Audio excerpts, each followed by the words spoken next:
Hello everyone, welcome to Agriculum. Let's continue with our lecture on potato. In today's lecture, we'll be studying about physiological disorders in potato. First one is hollow heart.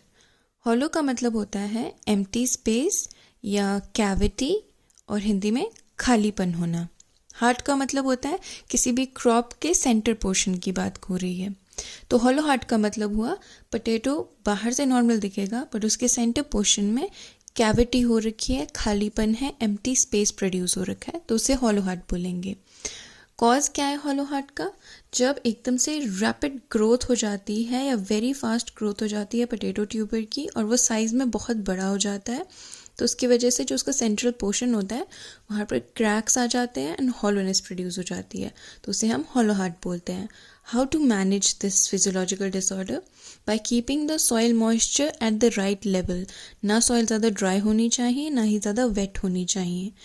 Second is, don't use too much fertilizer. Especially nitrogen, क्योंकि nitrogen growth को promote करता है. Third one is, potato varieties ऐसी choose करें जो इस physiological disorder को resistant हो. Second physiological disorder is black heart. Again, heart का मतलब in the center of the crop. तो बाहर से तो हमारा पोटैटो ट्यूबर बिल्कुल नॉर्मल लगेगा, लेकिन जैसे ही हम उसे कट करेंगे बीच से वो बिल्कुल काला पड़ चुका है. ऐसा क्यों हुआ? What is the cause? Cause is it is a storage disorder. Storage disorder मतलब कि हार्वेस्टिंग के टाइम पे नहीं हो रहा है और जब हमारा ट्यूबर ग्राउंड में है तब भी नहीं हो रहा है. ये हो रहा है जब हमने ट्यूबर को हार्वेस्ट कर दिया और स्टोरेज कंडीशन में है. स्टोरेज कंडीशन में क्या हो रहा है? If there is lack of oxygen then this physiological disorder happens, or there is high temperature या फिर बहुत ज़्यादा moisture है during the storage condition, तो black heart हो सकता है. Prevention tips है इसकी to make sure कि good air circulation is there during storage, and जो potatoes है उनको layers में store करना चाहिए, पाइल्स या हीप्स नहीं बनानी चाहिए बिकॉज वहाँ से एयर सर्कुलेशन में प्रॉब्लम आती है. अगर हम पाइल्स या हीप्स बनाते हैं, लेयर्स में ऐसी प्रॉब्लम नहीं आएगी. Third is grinning. ग्रीनिंग क्या होता है? पूरा पोटैटो में एक्सटर्नली ग्रीन कलर दिखाई देता है, डिसकलरेशन होता है. ये it happens because of glycoalkaloid content अगर ज़्यादा हो जाए. The major cause is exposure of the tubers to sunlight. That is the major cause of greening. Another causes are mechanical injury, premature harvest, excessive use of fertilizers. What happens is, अगर ये glycoalkaloid का content बढ़ जाएगा तो फिर production of solanine बढ़ जाएगा, which is mildly poisonous to us. तो ये green part हम वैसे भी नहीं खाते हैं. Prevention is properly cover tubers with soil during growth, ताकि sun को expose ना हो जाए tubers, and store harvested tubers in darkness. Fourth one is knobbiness. Knobbiness का क्या मतलब होता है? जब knobs बन जाते हैं, गांठें सी बन जाती है हमारे पोटैटो में.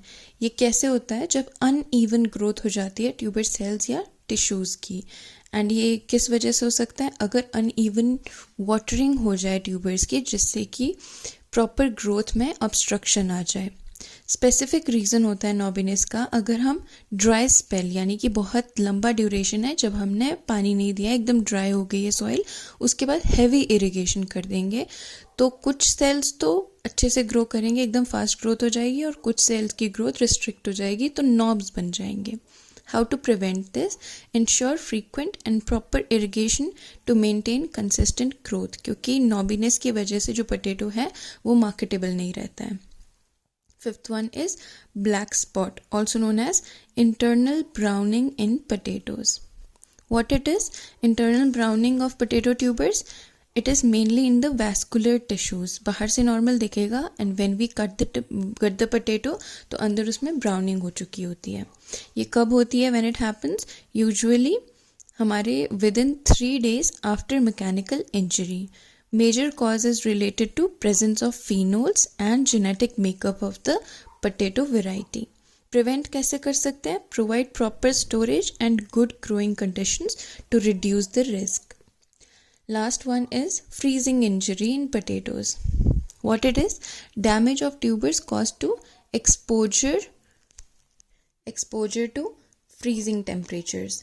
When it occurs, जो हमारा temperature है वो जब -1.5 डिग्री सेल्सियस या उससे कम होता है और हमारे पोटैटो ट्यूबर्स उसको एक्सपोज हो जाए ड्यूरिंग हार्वेस्टिंग या आफ्टर हार्वेस्टिंग, तो फ्रीजिंग इंजरी हो जाती है।